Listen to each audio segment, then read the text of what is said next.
ಅಂಗನವಾಡಿ ಕೇಂದ್ರ ಮೇಲೆ ಬೃಹತ್ ಮರ ಉರುಳಿ ಬಿದ್ದಿದೆ. ಅದೃಷ್ಟವಶಾತ್ ಅಂಗನವಾಡಿ ಕೇಂದ್ರದಲ್ಲಿ ಮಕ್ಕಳಿರಲಿಲ್ಲ ಎಂದು ಪೋಷಕರು ನಿಟ್ಟುಸಿರು ಬಿಟ್ಟಿದ್ದಾರೆ.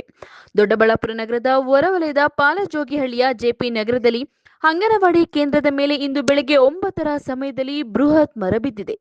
ಅಂಗನವಾಡಿ ಕೇಂದ್ರ 10 ಗಂಟೆ ಪ್ರಾರಂಭವಾಗುವುದರಿಂದ ಅಂಗನವಾಡಿ ಕೇಂದ್ರದಲ್ಲಿ ಮಕ್ಕಳಿರಲಿಲ್ಲ.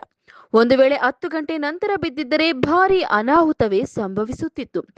ಘಟನೆ ಸಂಬಂಧ ಮಾತನಾಡಿದ ಗ್ರಾಮ ಪಂಚಾಯತ್ ಸದಸ್ಯರಾದ ಗಾಯತ್ರಿ ಮಂಜುನಾಥ್, ಅಂಗನವಾಡಿ ಕಟ್ಟಡ ದುಸ್ಥಿತಿಯಲ್ಲಿತ್ತು.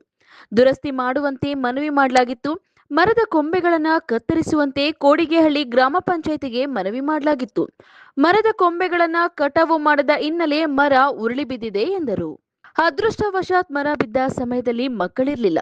ಅಂಗನವಾಡಿ ಕೆಲಸ ಅವಧಿಯಲ್ಲಿ ಮರ ಬಿದ್ದಿದ್ದರೆ ಭಾರೀ ಅನಾಹುತವೇ ಸಂಭವಿಸುತ್ತಿತ್ತು ಎಂದು ನಿಟ್ಟುಸಿರು ಬಿಟ್ಟರು. ಗುರುಪ್ರಸಾದ್ ಕೆಆರ್, ಈ ನ್ಯೂಸ್ ಟಿವಿ, ದೊಡ್ಡಬಳ್ಳಾಪುರ.